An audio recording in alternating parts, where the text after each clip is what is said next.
What's up, guys? Welcome back to Little Red Garage. Out here working on the Warlock again.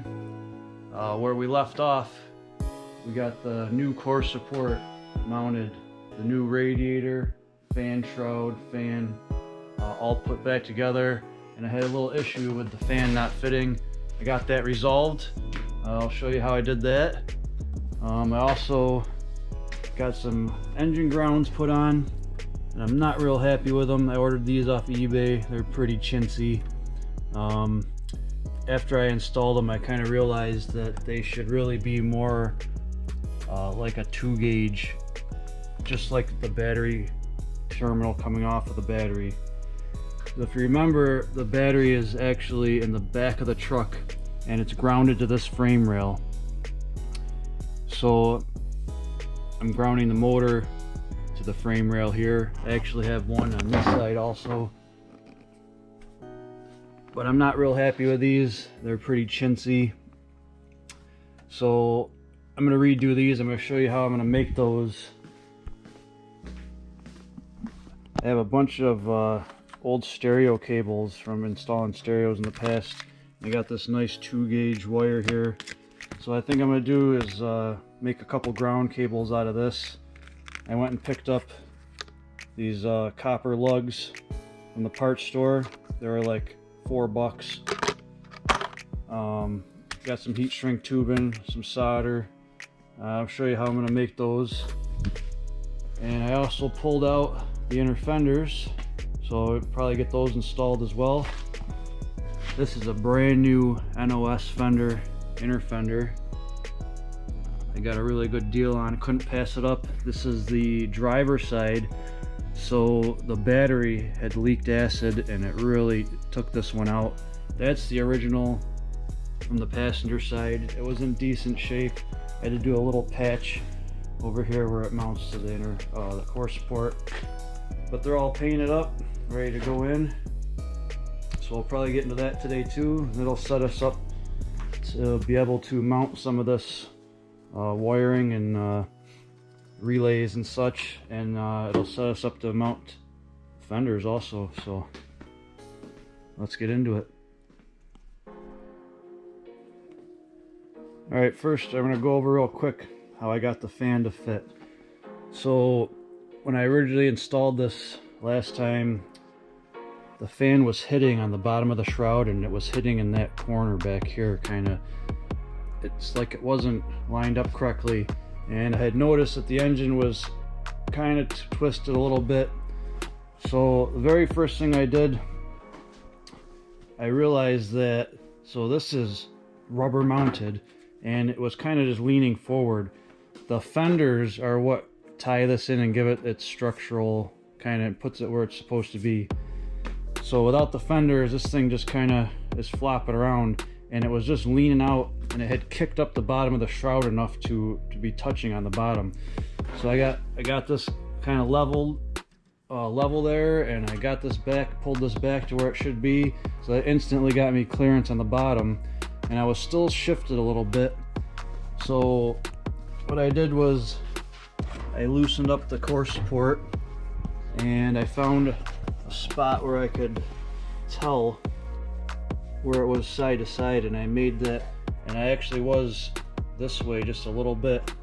So I got that centered, and then I did the same thing to the radiator. I loosened my 2 radiator bolts and the shroud bolts, and I was able to get maybe 1/8 of an inch out of both of those, and all that combined was able to shift over enough where the fan is nice and happy in there now with the shroud. So I'm really stoked about that. I thought about running it without the shroud, but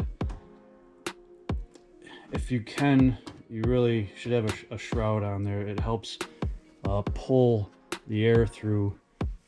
Just a fan out in the open, it will pull some air, but the shroud really helps with that.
Alright, we got our new ground cables installed, all made and installed.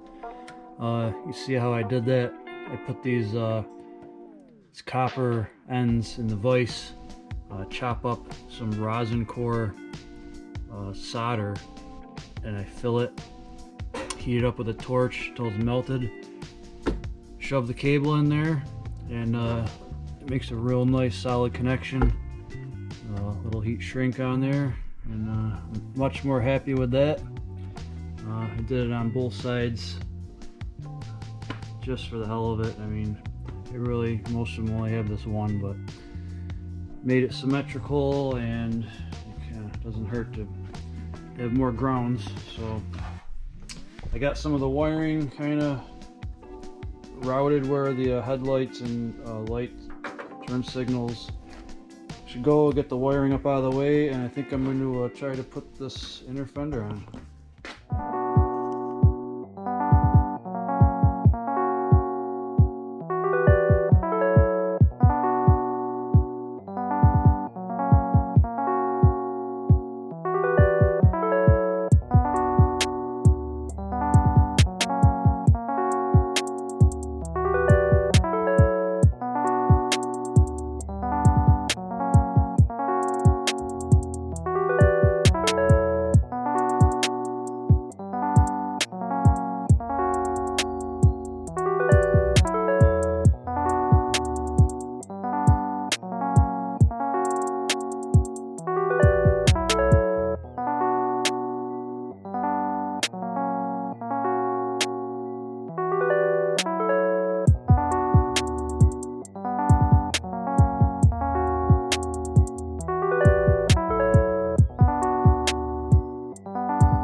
Alright, we got the inner fenders mounted, looking pretty sweet. Starter relay is now bolted in where it's supposed to be. I ran a ground to the firewall. These ground when they mount, so I scraped off some paint, made sure there was some bare metal there, and then I just ran another ground wire just for safe measure. I also ran some grounds from the core support to the frame. Since the core support's rubber mounted, you gotta ground it to the frame. It doesn't ground while it mounts because of the rubber.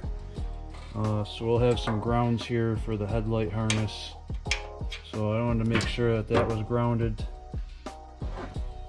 I had to I shortened my starter cable, which was a good thing because I realized that last time I made this connection I used an acid core solder, which is not good for electrical. It will corrode and cause the connection to go bad. So I'm kind of glad that happened. I needed to take about 6 inches out of this to make it fit a little better. So I put a new end on that, made sure I used some rosin core solder, so that's good to go. All mounted back up. The wiring is getting to where it's supposed to be. This will mount to the fender. This is the ignition module, and along with the ballast resistor will also mount to the fender here. So we're getting a little closer. I went ahead and threw on a new master cylinder. So I got these are cheap. These are like 30 bucks, and I'm pretty sure the seal was bad in the back. It was leaking a little bit, plus it was all rusty inside. I mean, for the money, it's cheap insurance. Seeing as how most of the brake lines are new, all new wheel cylinders, new calipers, so I got to run out and grab some fresh .3 brake fluid. That way I can bleed the master, bleed the brakes. I want to have brakes before I fire this thing up, just in case anything weird happens. Just preventative. So that's where I'm going to leave this one, guys. Thanks for watching. Like and subscribe if you haven't done that, and I'll catch you next time.